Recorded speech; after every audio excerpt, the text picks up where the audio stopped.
Sadiq Khan responds to channel crisis during Macron visit. Farage and Robinson weigh in. You're not going to believe what just unfolded at the Macron visit in London.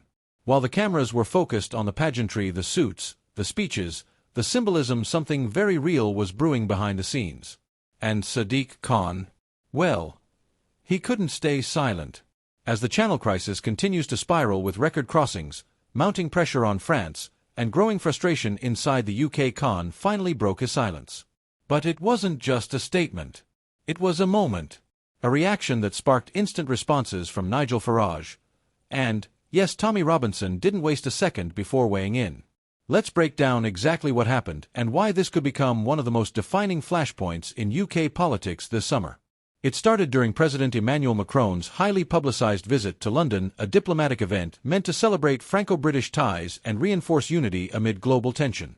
But as the press followed Macron and Sunak into various bilateral meetings, the topic that refused to stay quiet was the Channel. Thousands of small boats have crossed already this year, pushing local councils, immigration services, and border control to the brink. And as the public's patience wears thin, so does political cover. During a joint appearance with Macron, Mayor Sadiq Khan was asked a pointed question about the ongoing crisis. And for once, instead of pivoting, Khan responded. He admitted the issue has become untenable, and that London cannot absorb the ripple effects of this national failure much longer. That may not sound explosive, but the implications? Massive. Because for years, Khan has carefully walked the line defending immigration policies while avoiding direct criticism of government handling. But this time, it slipped. He called for a complete rethink of bilateral cooperation, said, "We need more than talk," and even seemed to take a veiled swipe at Home Office strategy, claiming, quote, "We cannot continue criminalizing desperation while failing to offer humane, legal pathways." Within hours, the clip had gone viral. And the backlash? Immediate. Nigel Farage, never one to miss a political opening, went live on GB News the very same evening. With his usual flair, he called Khan's comments hypocrisy of the highest order, claiming the mayor had spent years inviting unchecked migration without responsibility. Farage even accused Khan of throwing the government under the bus to score political points in front of Macron. His exact words, "Sadiq Khan wants to play the hero now? Too late. He's part of the problem, not the solution." And then came Tommy Robinson. Robinson, who has grown increasingly active again on social media, shared the viral video with a sharp caption. So now he's worried. Where was this energy when Londoners were begging for help? The video racked up over 2 million views in less than 24 hours. But it wasn't just political figures weighing in. Public sentiment exploded online.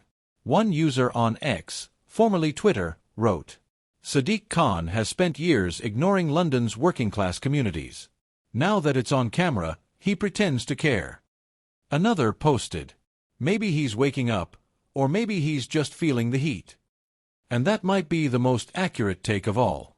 Because whether this was genuine concern or political survival, one thing is clear. The pressure is working. What makes this moment even more significant is the timing. With UK elections looming, and growing talk about immigration being a make-or-break issue for both Labour and the Conservatives, voices like Farage and Robinson are not just making noise. They're shifting the Overton window. Khan's statement, whether intentional or not, has now placed him in the crossfire of two very different political narratives. On one side, those demanding stricter border enforcement, faster deportations, and a hardline stance against illegal crossings. On the other, those advocating for more compassionate, Europe-wide coordination and legal asylum pathways. And Khan, whether he likes it or not, has now been forced to pick a side.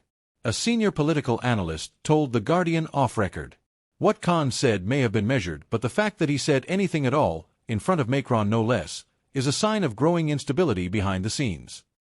Even Labour insiders are reportedly uneasy. Because if London's mayor is seen as soft on immigration, while Farage and Robinson gain momentum with populist voters, Labour risks losing not just the narrative, but entire constituencies. So what happens next? That's the big question. Will Khan double down and turn this into a campaign message, finally positioning himself as a voice of reform? Or was this just a slip, one that'll be quietly cleaned up once the headlines fade? And what about Farage and Robinson? Are they just reacting? or preparing for something bigger? A comeback? A coalition of discontent? A new political vehicle altogether? One thing's certain. This was a fracture, a glimpse into the quiet panic building beneath the polished political surface. And as the Channel crisis continues to grow, so will the pressure on every leader who's tried to sit on the fence. So keep your eyes on London. Because if this moment was any indication, we've just entered the next phase of the immigration debate in the UK. And the question remains. If this was Sadiq Khan's first real response, what will his second one look like? Stay tuned.